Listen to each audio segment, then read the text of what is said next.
Hey there, guys. So I'm just gonna get this out of the way real quick, and I'm sorry if this offends anyone.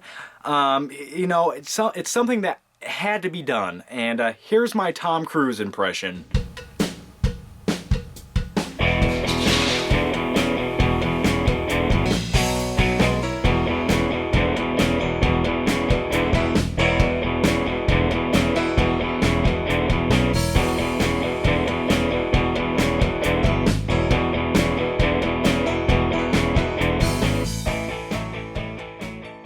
So before we jump into Mission Impossible 4, I'm going to give you the rundown on my thoughts on all three other movies. Real quick, Mission Impossible 1, it was okay, it was good. I remember catching it on HBO as a kid several times. My one complaint with that movie is Emilio Estevez. He died 10 minutes into the movie. You put Emilio Estevez, a great American actor, in this movie, and he's going to die on top of an elevator within the first 10 minutes of the movie? Emilio! And the second movie was directed by John Woo, and you know, my biggest complaint with that is it was a little too John Woo, and I like the director, but yeah, when you have white doves or pigeons or whatever the hell those things were streaking by the screen every 10 minutes, and then you have Tom Cruise and his long hair, I don't like Tom Cruise's long hair, I just don't trust it. And then the third movie was directed by J.J. Abrams, which was stylistically great, had Philip Seymour Hoffman. There we go. I said his name correctly. Usually I don't like people with three names, but that's another time. That's another story. Really a well-done movie, but really, does anybody really remember anything about it? I don't.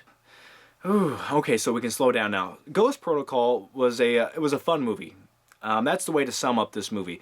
It was filmed very well. It was directed by Brad Bird, who also directed Pixar movies like The Incredibles, which, you know what? That guy, with the job that he did on The Incredibles, I mean, it's a perfect fit for him to go direct a big action movie. So Mission Impossible stars Tom Cruise playing Ethan Hunt, and you know what? I'm always going to have a special place in my heart for Tom Cruise. I mean, yeah, I know over the last few years he's become brainwashed and he's crazy, but you know what? That man starred in Cocktails, and you know what? The things that he did to Elizabeth Shue, I can respect that forever. The movie also stars Simon Pegg, who plays Benji in the movie, and to be honest with you, I didn't remember Benji. I don't remember anyone saying that name in the entire movie. Anyway, yeah, he's kind of like the high-tech guy. He's the hacker guy, and he's the guy in the group that handles all the cool gadgets. He fiddles around with them. Also in the movie is Paula Patton, kind of a hot chick. I've never seen her in anything before. This is kind of like the first big major thing I've seen her in. She plays Jane. She's kind of like the woman in the group who, you know, she kind of has a backstory. Now she's out for vengeance, but she's a strong-willed woman. She kind of looks like Zoe Saldana. Did I pronounce that? It doesn't matter. She kind of looks like her a little bit.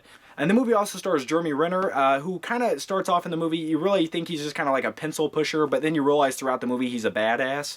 So the story of Ghost Protocol, when you really break it down, it is kind of simple, but at times they kind of throw you so many different directions and throw so much information at you, you kind of have to take a second to process it, and then they explain why they're going to break into here and do that, and it kind of gets a little complicated, but really just shut your brain off and tell yourself it's a Mission Impossible movie and it's all going to make sense at the end. Now, out of all the movies in the Mission Impossible franchise, this one was the biggest, it was the most action-packed, and it really had the most going for it. I mean, at times the movie poked fun at itself, you know, especially from previous movies, you know, little things that they take so serious. They kind of poked fun at it in this movie, and it kind of took it a little more lighthearted, and there was a lot of humor in this movie, but at times, you know, you have Ethan Hunt in a situation, and he has a little bit of common sense, you know, he just doesn't jump and go for it. He actually sits there and thinks about it, and then at one scene there's a bad guy saying, hey, go for it, just jump, I don't care, and Ethan Hunt's looking down, you know, 5 stories down, he's like, nah, I'm not gonna do it. But as you guys could probably see from the trailers, when Tom Cruise is climbing in that damn tower, my palms are starting to sweat because they did a lot of that practical with, you know, Tom Cruise dangling from a wire, and I respect that because it really did make you feel more like you were in the scene rather than a CGI green screen effect with Tom Cruise just standing in front of it waving his hands like that. Now this movie, compared to all the other Mission Impossible movies, definitely goes bigger and better. I mean, they hold back nothing in this movie, and believe me, the laws of physics don't really apply either. At times, you know, it's like, oh, that was believable, but when he rams, you know, when he drives 55 miles per hour, a car off a ledge 500 feet down on the ground, and the only thing that's protecting him is the airbags, okay, you know what? Fine, I'll buy it. You know, it's believable for the realm of the universe that Ethan Hunt lives in, but it's a lot of fun, but at times it's a little bit laughable.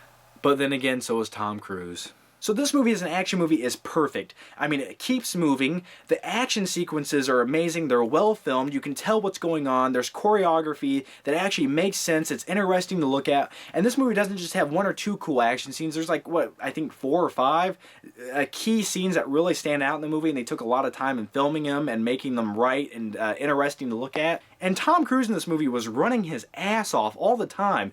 You guys know what I'm talking about. You guys have seen Tom Cruise run. It's kind of weird and bizarre to look at.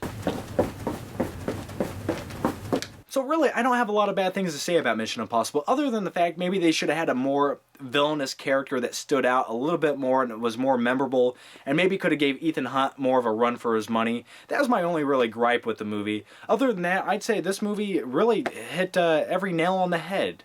What are we talking? This isn't a home improvement channel. I'm stupid. So because of that, I'm going to give Ghost Protocol a 9 out of 10 because this movie is fun, it's action-packed, and it definitely made use of the IMAX screen. So anyway, guys, let me know what you thought about the movie. Let me know if you think it was the best Mission Impossible movie yet.